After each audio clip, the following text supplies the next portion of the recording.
Shout out to all y'all for the view. Despite your second grade teacher telling you not to waste your time, you are here. And I deeply appreciate it.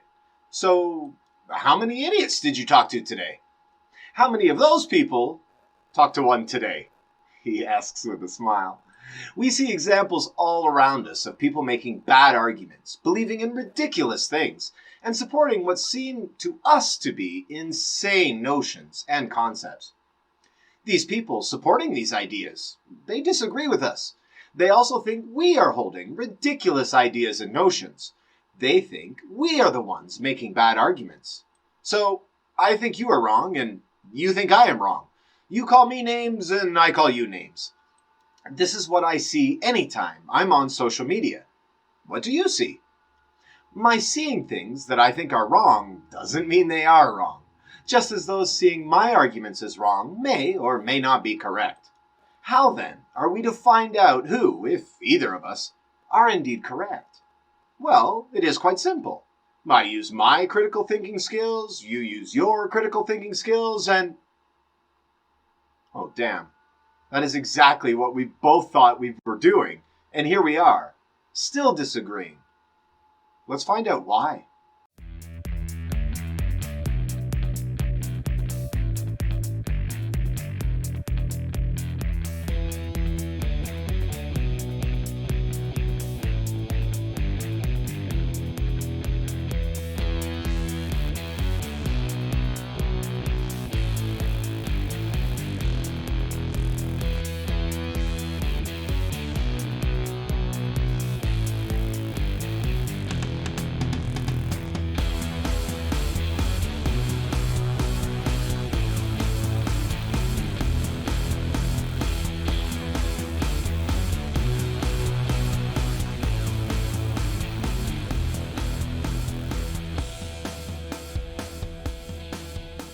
Let's go backwards with this one. We all think we're good critical thinkers, but we are not. I'm not, you are not. Or if we are, how could we know? How could we be sure? Although this is partly the Dunning-Kruger effect, which we see in many areas of life, this particular example, critical thinking, is really quite unique. We can see similar examples when people challenge professional fighters. I think I can fight. You can't be that good. I have a shot. Let's go, tough guy. Of course, not everyone is quite that, let's go with, courageous.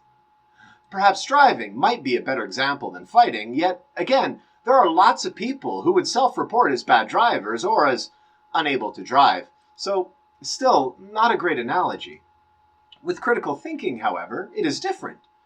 Let's go very unscientific here, because I think the answer is obvious. How many people in the world, would you say, would self-report as being below average in critical thinking skills? Surely not everyone brags about their abilities, but I would suggest that very few would consider themselves poor in this area. There is no obvious wall that one hits up against in terms of critical thinking that we all accept or acknowledge. In terms of fighting, well, dudes lose.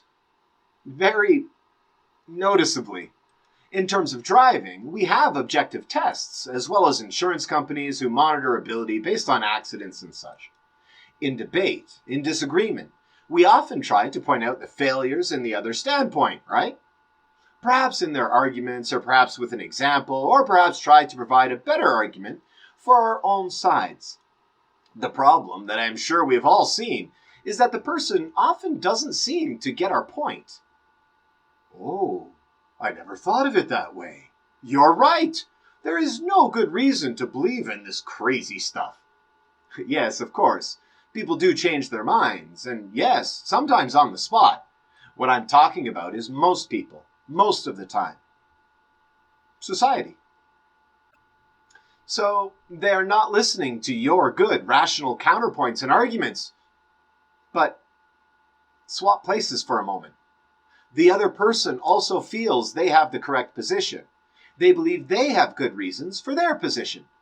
They're trying to explain their position to you with their good arguments, ideas, and facts as well. To them, you're simply not getting their point. I'm not saying that both points are equally correct, nor valid. Of course, nothing like that. I'm saying that this wall, this punch in the face, the 5 car accidents per year, that wall is not obvious in this situation. Not obvious to the 2 in the situation, at least. Look, we are meatbags that think we can think because we've labeled this head thing that we do think. We're all prone to emotion and mistakes in, well, everything. It is indeed quite difficult when disagreeing vehemently with someone to stay calm and without emotion. Who among us could honestly say that we've never become emotional during a disagreement? All I need for the argument is that we sometimes have gotten emotional and may have made a bad argument or created a fallacy or really anything. Basically, we make mistakes. Although I can feel quite sure that I've not made any mistakes in reasoning, how can I actually be sure? What if I have some bias that I'm not thinking about or necessarily aware of? The person who disagrees with you often feels exactly as you do. This blah blah person is blah blah. They don't understand basic facts. They're so irrational, so illogical. They must be uneducated or blah blah. You may be right about the person, and you may be wrong about them. Don't you think it may be important to be as sure as you can before putting them into this or that group outside of your own group? Are we doing this? Or are we saying something like, they believe this thing because they think X. X is wrong. Therefore they are, well, whatever. This is what has been happening for quite some time, and sadly, what we are promoting daily. We disagree, and I know why. It is because you are, insert whatever derogatory slang you like here. Then we group these people out of our own group, which makes it much nicer. Everyone agrees with me, and we are right. So warm, so cozy. The problem is, that is exactly how flat earthers feel as well. How confident we are in being correct has no bearing whatsoever on us being correct or not. This is not the test. One could be extremely confident that Xenu is real, and another equally confident that Loki is. Their confidence does not tell us if both, one, or neither of them are correct. Feeling confident is not a path towards truth. The obvious question, then, is how do we find truth? We've now entered the realm of philosophy, specifically the realm of epistemology, which brings us back to society and walls. There needs to be an obvious wall one hits when using poor critical thinking. Feedback loops help us in many areas of our lives. When we forget to tie our shoes, we trip on our laces and are less likely to forget in the future. When we shove our hand up a lion's... well, you get the idea. Feedback loops teach us and allow us to pass that knowledge on to others. Is this what is happening in society? In disagreements? In our lives? Not even close. You have that crazy uncle and he has that crazy nephew or whatever. Look, what happens when a kid comes into the room and gloriously claims that 3 plus 5 is 10? We generally correct them and maybe, hopefully, provide a short lesson as to why or how. Teach a person to fish and all of that. When we try this with adults, they either realize their mistake, as it is in fact wrong, or we stop trusting them with math calculations. Just like bad drivers. Just like people who think they can beat professional fighters. And we often try when disagreeing, but they just don't seem to get it, do they? Or maybe it's us. There is a way to tell. Just like getting your butt handed to you in record time, or having broken all the flower pots on the driveway. Several times, over years. And you are the ones who wanted the stupid... Sorry. Never mind. There are objective measures in these areas to point to. Okay, critical thinkers, what are the objective things, methods, observances, etc. we can make to determine if one is a critical thinker or not? Don't answer. Don't tell me what you think. Tell me what you think others think. Tell me about the ridiculous people you speak to or hear all too often. Now, realize that they probably imagine very similar things about you. Who's right? Maybe you knew the answer. Maybe you're searching for it online now. Don't worry. The point is not if you have any experience in the area of epistemology. The point is, how many people do you think have enough experience in the area of epistemology? We all see bad drivers every day. We know they're bad because they hit things and break the rules of the road. I hope you know some of the rules of the road for epistemology and critical thinking, but do others? Do enough others? How many people do you think are well versed enough in epistemology to, let's go with name 3 fallacies, define them reasonably, and give examples? And this is the problem. This feedback loop is either missing or ignored in the area of critical thinking. There have been a great many attempts to define and redefine critical thinking for a very long time. Hacking and slashing here and there. How about this as a simpler starting point? Critical thinking is the adherence to a disciplined process of making an active, honest attempt at understanding information and assessing reasons to decide if claims meet a specified level of reasonableness. As I've said in a previous video, I think there is a subjective nature to critical thinking, but that exists only in the has the bar been passed area.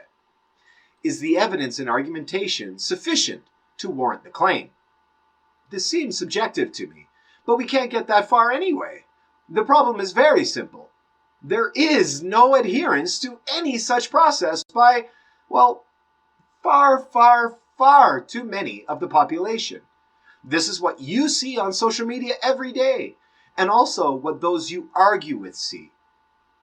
Critical thinking has nothing to do with demolishing your opponent.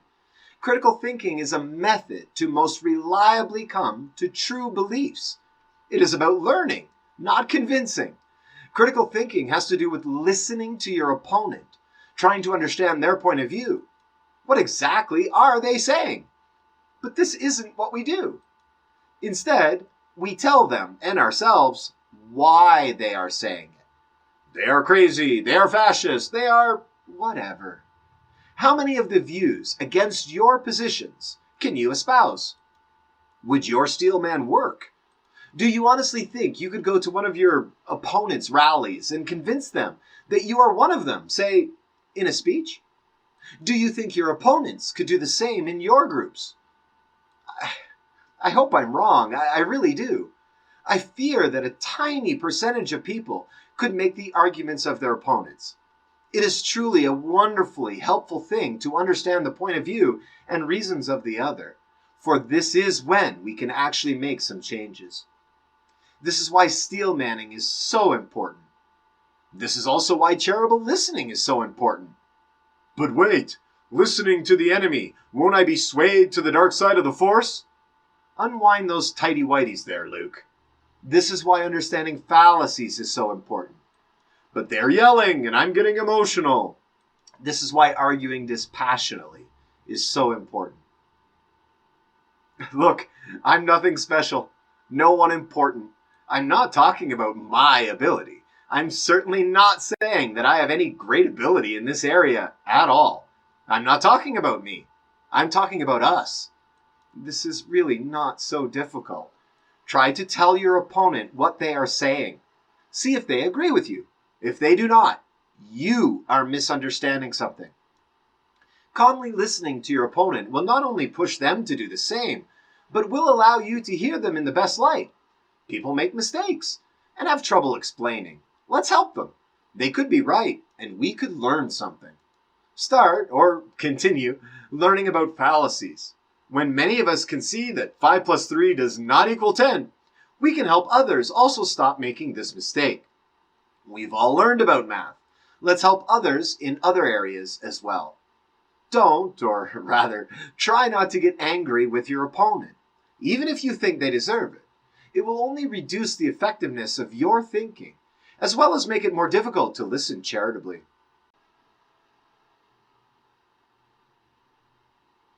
When we fail at being rational, who around us will help point it out?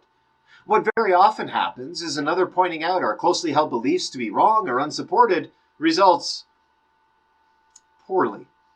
We often feel secure in our victory after discussion, but the other person also feels this way. If I know full well I can make mistakes, how can I be sure that I in fact do have the superior position? My confidence is no measure of being correct or incorrect. In order to stop bad drivers, we ticket them. In order to stop idiot bullies, we let them fight professionals. What exactly is it that we're doing in order to stop poor thinking? Name-calling and dividing. It's about all I can see, and that will never work. If no one in your group knew anything about math, you would get away with 2 plus 4 equals 8. Due to it being common knowledge that this is wrong, we correct those around us. But if you call out a fallacy, for example, and those around you don't know what you're talking about, you haven't made a point that they have understood. Worse yet, what if you have misunderstood the fallacy or the argument the other is making? Who's going to correct your understanding? How many of us would acquiesce to this correction? What if everyone knew fallacies? What if it were common knowledge that we debate dispassionately and listen charitably? That's so stupid. We could never get so many people to understand that. This is garbage. At least, that's the common answer I often hear. And my response? How did we get so many people to understand that 2 plus 4 is 6? That Europe is a continent? That water is made of oxygen and hydrogen? We simply chose to teach these things, which of course is awesome. A potentially more interesting question, though, might be, why don't we choose to teach epistemology? It is clearly in every part of our lives, and it is exactly how we've created these other subjects. It is fundamental, not only to debate, but to beliefs, and therefore our lives. Beliefs, they inform our actions. Perhaps my boys from Monty Python got it right. It's just too difficult to herd cats. In any event, herding cats is certainly harder than herding, say, sheep. We all think we're good critical thinkers, but we aren't. This shouldn't be a surprise, as half of us surely should fall on the low end of the distribution, yet we all seem to assume we exist on the top half. This is the problem. When we disagree, you are obviously wrong. You don't understand my point, and it's because you're uneducated and probably some ist or another. I expect you think something similar about me. If this is the type of dialogue that you are hearing, or indeed saying, think about what it implies. It implies that there is a problem with the conversation. The problem lies in one of the areas we've already talked about. It does not imply who has created the problem. It does, however, suggest an unwillingness to learn and a lack of ability in the area of critical thinking. If you are using fallacies, if you are calling names, if you are shouting or not engaging with what the other is saying, you are teaching us something about you. Basically, you're saying that you think 2 plus 5 is 39. You are demonstrating your lack of ability or interest in critical thinking. You are showing us your ignorance in this area. Sure, F Trump, or if you prefer, F Biden. But when you say this, what is actually being said is closer to F critical thinking. I'm right. It's us. We are the problem.